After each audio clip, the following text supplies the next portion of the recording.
Telangana phone tapping కేసులో ఇప్పుడు కొత్తగా ఆయన్ని ఎందుకు పిలిచారు? పోలీస్ అధికారులు ఆయన నుంచి ఏం తెలుసుకోవాలనుకుంటున్నారు, ఏం రాబట్టాలనుకుంటున్నారు?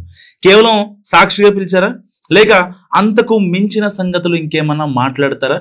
డిస్కషన్స్ ఏమన్నాయా? డిస్కస్ చేద్దాం.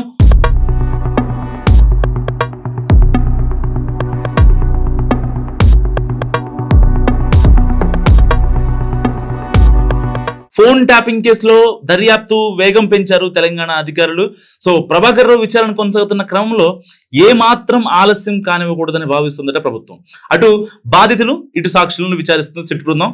అందులో భాగంగానే ఇప్పటి వరకు పోలీస్ అధికారులు, జర్నలిస్టులను పిలిచి ప్రశ్నించింది దర్యాప్తు బృందం. ఇక ఇప్పుడు రాజకీయ నాయకులు వంతు వచ్చేసింది. ఆ సిరీస్ లో టీపీసీసీ అధ్యక్షుడు మహేష్ గౌడ్ ని సిట్ బృందం పిలిచింది. ఇదే ఇప్పుడు హాట్ చర్చలకు కారణమవుతుంది. అసలు ఆయన్ని ఎందుకు పిలిచారు? అధికార పార్టీ రాష్ట్ర అధ్యక్షుడు హోదాలో ఉన్న నాయకుడిని పిలిచి ప్రశ్నించడం అంటే అదే చిన్న విషయం, చిన్న మాట కాదు. అసలు ఫోన్ ట్యాపింగ్ కేసుకు మహేష్ గౌడ్ కు ఉన్న సంబంధం ఏంటంటూ రకరకాల చర్చలు స్టార్ట్ అయిపోయాయి. అయితే ఆయన కూడా ఫోన్ ట్యాపింగ్ బాధితుల్లో ఉండి ఉండవచ్చని, ఆ కోణంలోనే బహుశా సాక్షిగా సిట్ పిలిచి ఉండొచ్చని కూడా అంచనా వేస్తున్నారు. జూబ్లీ హిల్స్ ఏసీపీ దగ్గర తన వాంగ్మూలం ఇవ్వబోతున్నారు మహేష్ కుమార్ గౌడ్. అయితే 2023 అసెంబ్లీ ఎన్నికల సమయంలో టీపీసీసీ వర్కింగ్ ప్రెసిడెంట్ గా ఉన్న మహేష్ గౌడ్ ఫోన్ ను అప్పటి ప్రభుత్వం ట్యాపింగ్ చేసిందన్న ఆరోపణలు ఉన్నాయి. అందుకే ఆయన నుంచి వివరాలు సేకరించడానికి పిలిచినట్టు కూడా చెప్పుకుంటున్నారు.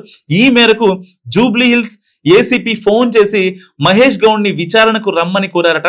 పోలీసు అధికారుల పిలుపుతోనే ఏసీపీ దగ్గర తన వాంగ్మూలం రికార్డ్ చేయడానికి మహేష్ గౌడ్ సిద్ధమైనట్టు తెలుస్తోంది. అటు తాజాగా విచారణలో కొంతమంది బీజేపీ నేతల పేర్లు కూడా బయటకు వచ్చాయట. దీంతో రేపో మాపో వాళ్లను కూడా విచారణకు పిలిచే అవకాశం ఉందని కూడా అంటున్నారు. దీనికి తోడు కాంగ్రెస్ పార్టీలో అప్పట్లో కీలకంగా పనిచేసిన నేతలందరి ఫోన్ల మీద నిఘా పెట్టి విన్నారన్న వాదన కూడా ఉంది, అందరికి తెలిసిన విషయం.